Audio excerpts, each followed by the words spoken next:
Hello and welcome back to Literally Literary. If this is your first time joining us, be sure to check out our previous episodes. This episode, we will begin our discussion on Citizen Illegal by José Olivarez. Last episode, we continued our discussion on Erika Sanchez's novel, I Am Not Your Perfect Mexican Daughter. This episode, we're joined by José Olivarez himself to discuss his debut collection, Citizen Illegal. Hey, Jose. Hey, what's going on? Hello. How's it going? Good. Can you hear me?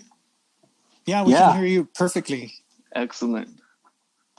We really appreciate, this opportunity. First, before we get into the specifics, just wanted to check in, see how you were doing.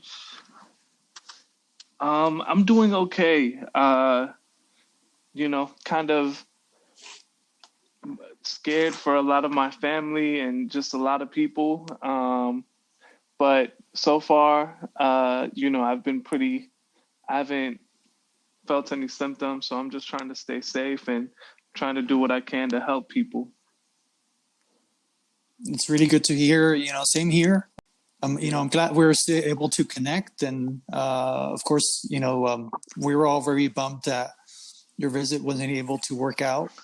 But hopefully, we can schedule something for the fall. And if hopefully things are better by then, Yeah, I'm bummed that I won't get to visit El Paso in the spring. I haven't visited, so I was looking forward. Yeah. Yeah. And you do reference El Paso, in ice raids, in one of your poems. Yeah. And Vanessa and Richie, Vanessa, I don't know if you met Richie, but they were both at AWP. And they can kind of tell you, I think they went to your reading. At the Ocho. Okay, cool. Yeah, I left that one a little bit early, but thank you for coming. I think I got a chance to talk to Vanessa. Richie, did we get a chance to talk? No, it didn't. It didn't happen this time around, but it was cool to catch you perform at the bar. Cool. Thank you for coming to that. I remember talking to Vanessa for sure. Cool. Vanessa, you there? Yes, I'm here. Oh. Okay, just making sure. Cool. Well, I hope you don't mind if we get straight to it, because we don't want to take up too much of your time. Vanessa had most of the questions. I wanted to give her more voice, and one of her questions actually ties into the book that we just finished talking about, which was Erika Sanchez's I'm Not Your Perfect Mexican Daughter.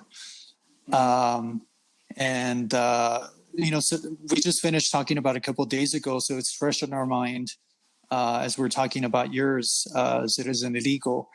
And so I'll let her, ask her what the question was, but it's something related to upbringing and how that has impacted your work. Okay, for sure. So I wanted to ask you, last month we were talking about this whole idea of like what it means to be the perfect Mexican son or daughter. And you also had a poem titled, I Tried to Be a Good Mexican Son. And I also think that this idea, as well as the feeling of home and being who you are, is just in two separate places, and it's two completely different cultures. Do you think that the merging of both of these worlds takes away from the possibility of being able to live up to these expectations of being a perfect or good Mexican son or daughter?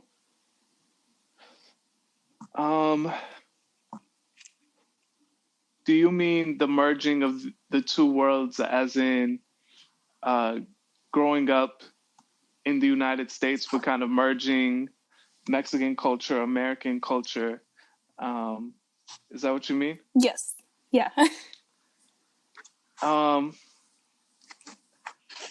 don't know if it's that specific movement. I think part of it is, on one hand, I remember growing up, my parents always telling me about sacrificio and about the sacrificio that they made in coming to the United States, and how it was for me and my brothers to have a good education so we wouldn't have to work the way that they worked, right? So there's that part of it. And then I think on the other hand, going to school and seeing that, you know, this life that my parents envisioned, right? This fairy tale life that for them, it's like if you go to school, then things get easier, right? And not only do things get easier, but the questions get easier. And being a lawyer is like one way. I just think like seeing the other side of that, right? Like seeing what it's actually like in the school, and seeing that the questions don't necessarily get easier. It's different, and you have to put up with a whole bunch of nonsense in other ways, right? So like my parents are tired sometimes physically because they do manual labor. And for sure, it's hella hard work. At the same time, I think about like how much BS I had to put up with in my classes from classmates, making little comments or whatever. And it's, you know what I mean? Like there's like for me, it was like an emotional labor that I had to do. And so for me, it's just like, maybe it does come from this like bridging of two worlds. Maybe it's more basic as in like, parent child relationships. I don't know, but yeah, I don't know. I don't know if it's specific to like immigrant children or children of immigrants, or if it's broader than that. I do know that like I talk to, kids who are, their parents are Dominican or Puerto Rican in New York or wherever, and they're like, that poem also applies to me. So I don't have a sense yet if it's specific to children of immigrants or if it's beyond that. Yeah, I think you hit the nail on the head on the sacrificio. It's definitely something that really resonated with me as well. Same kind of child of immigrants, and the divide, between a working class parents, and you or me, being writers, and teachers. I think along with that, Jose, along with the ways that you discuss the different struggles of being Mexican or being Mexican American, things like gentrification, or as you call it, gentrification. There's also a lot of musical allusions.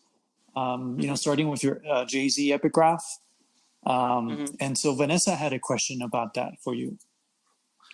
Yeah. So I'm like a really big Kanye fan. So you mentioned you mentioned College Dropout specifically, and you also mentioned Slow Jams, and the poem Hekina is, from what I understood, was a reference to school spirit also. Yes. I was wondering why you chose those specific songs and that specific album by him. Yeah, so absolutely. I mean, College Dropout came out when I was 16 years old. So that album was a big part of, was like the soundtrack to a bunch of major moments in my life. So I just think when I think about those moments, when I think about, growing up in Chicago, it's always Kanye. It's always that album. So to me, it makes a lot of sense that it be that album and that there'd be a lot of Kanye West references in the book. Cool.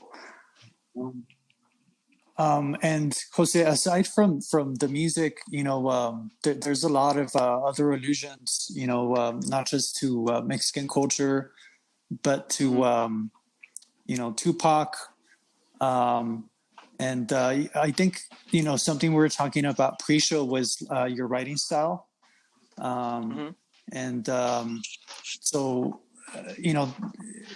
it's we have you have a collection here which is divided into 5 parts, and each of them containing a poem, Mexican Heaven, that that we've seen you perform in person, whether it was at the Texas Book Festival or at AWP, where you kind of merge into different parts. But Vanessa had a question about your use of like capitalization. So I'll let her ask you that. Okay. So I was kind of just curious because you capitalized like Saint Peter and La Virgen de Guadalupe, but you didn't capitalize heaven or God. And I was just curious as to what the reason behind it was. Yeah, I think the reason behind that is that I wanted to make sure that in writing about God, those Catholics are kind of based in the theology of Catholicism, because that's what I was raised with.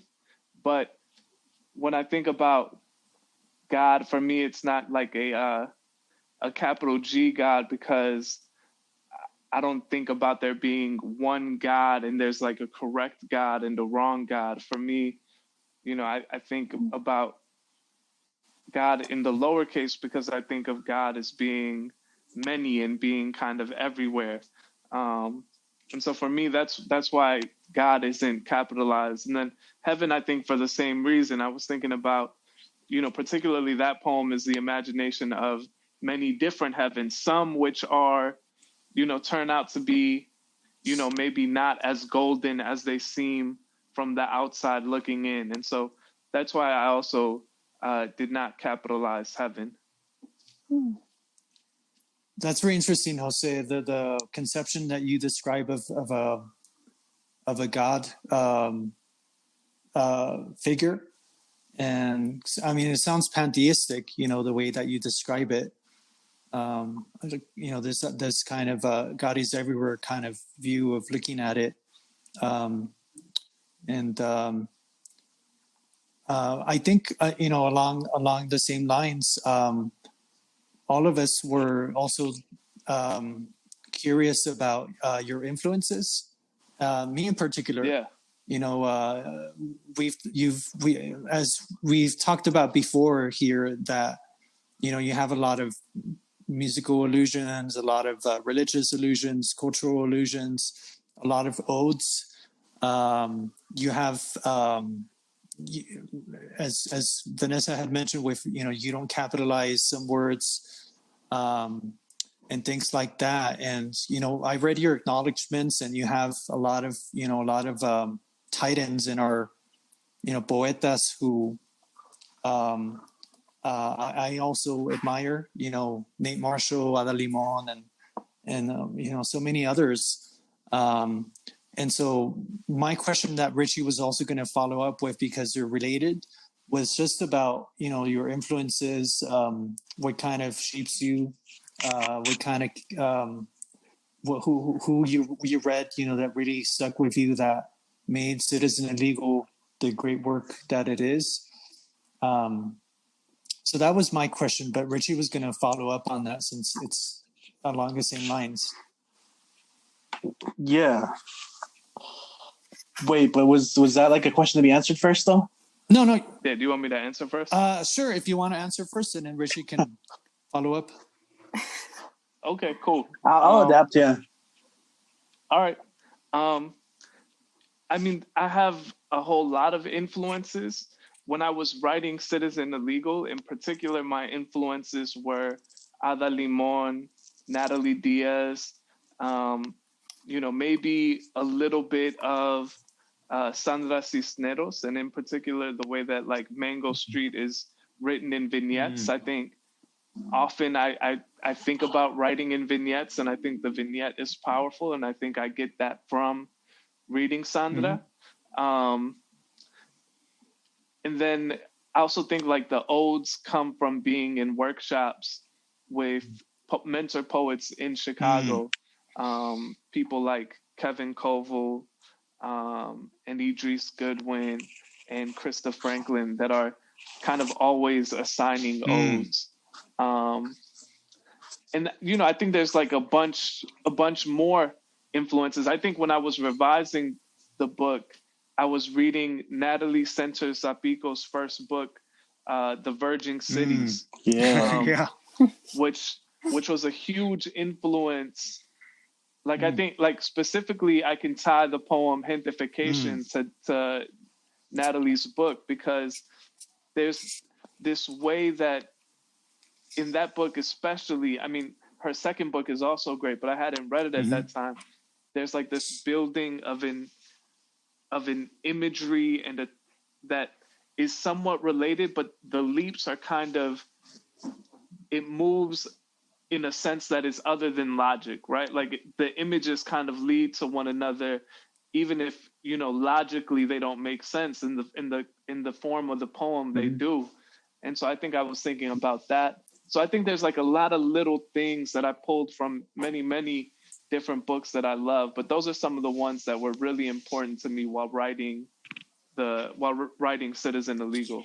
Yeah, that's awesome. You know, thank you for sharing that. I think, you know, both Richie and I went to school with Natalie, and, you know, are very supportive of her, you know, and we really love that work as well, Virgin Cities and Lima Limon, you know.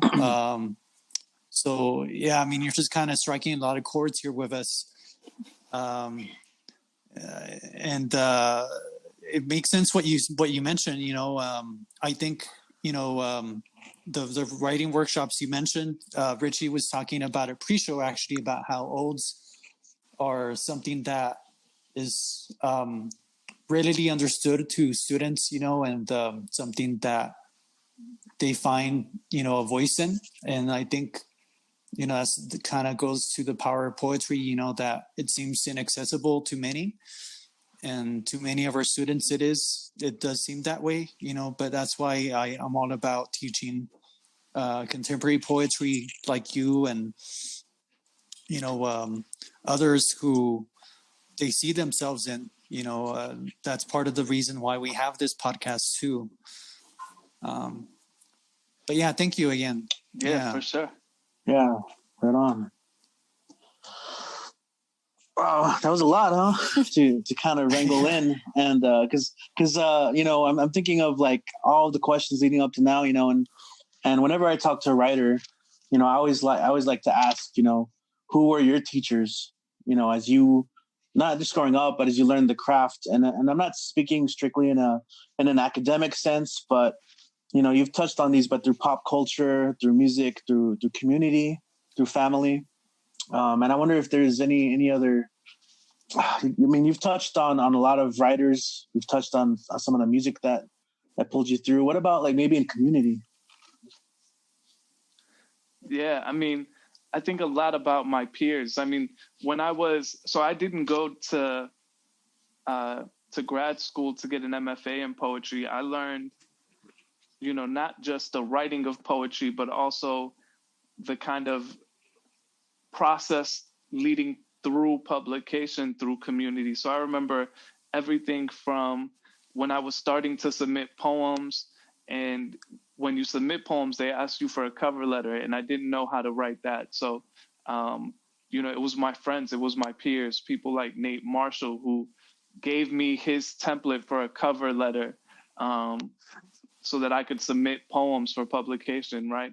I didn't know about any of the grant opportunities or any of the residencies or things like that. And again, it was my peers. It was poets like Fatima Oscar and Jamila Woods and Eve Ewing and all these other people who went on residencies, who won grant opportunities and who, I learned just by watching them do their work. Like, oh, you can apply for the Ruth Lilly Scholarship or whatever.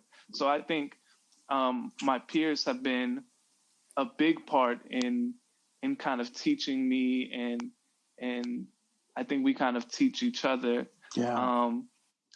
And then, I also think about like, I just think about, various coworkers that I've had that have either looked out for me or, I remember another big thing for me was like when I was 19 years old and I was home in Chicago on winter break from college. I'm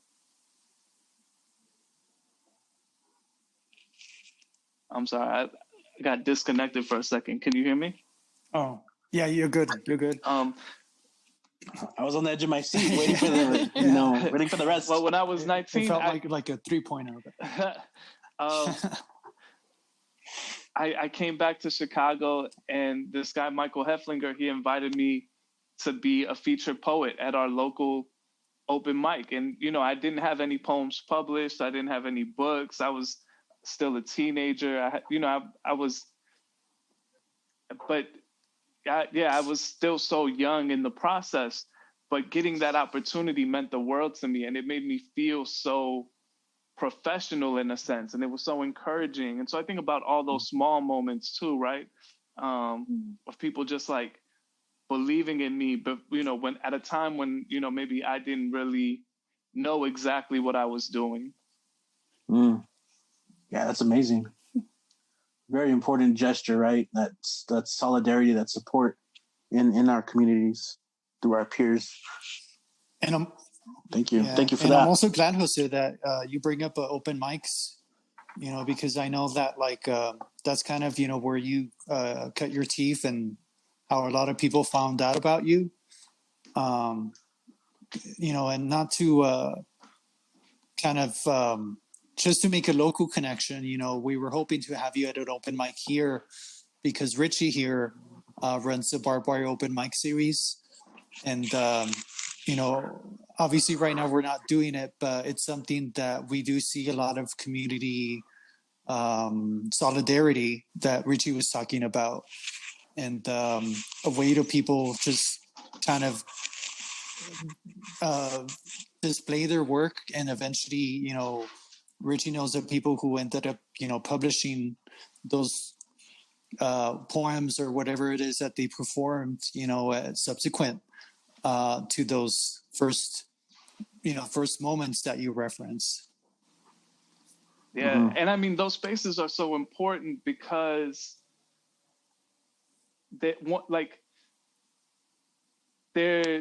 they're accessible in a way that books feel less accessible sometimes. Like even if you're given a book that you love, you don't necessarily get a chance to have a conversation with that author. But if you go to an open mic and you see a poem by someone, you can go talk to them afterwards and ask them, tell them how much you love the poem, and you can ask them if you can share, you know what I mean? Like those spaces are interactive a lot more in a way that books aren't readily that interactive necessarily. Yeah, absolutely. I agree.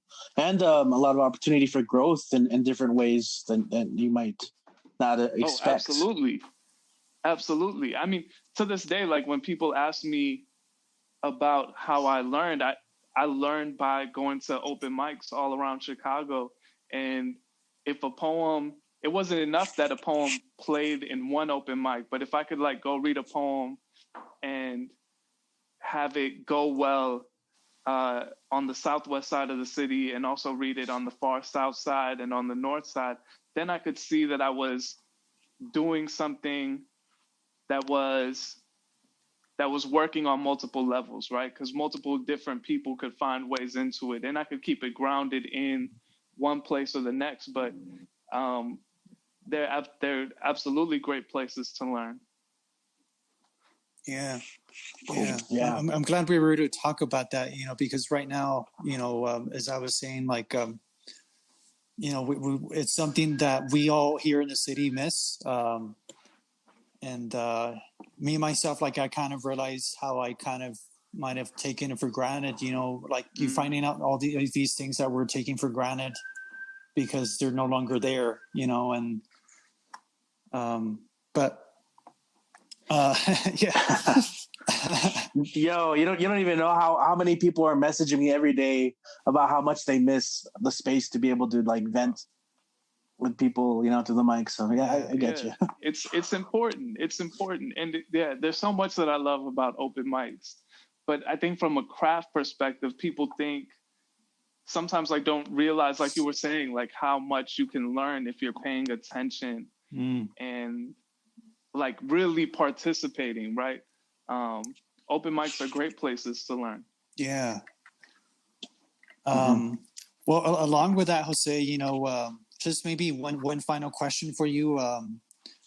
I have other colleagues who are teaching your work. Rich Yanez, Yasmin Ramirez, Reina Munoz, good friends and colleagues of mine, and we're part of a program, that tries to teach culturally relevant literature like yours.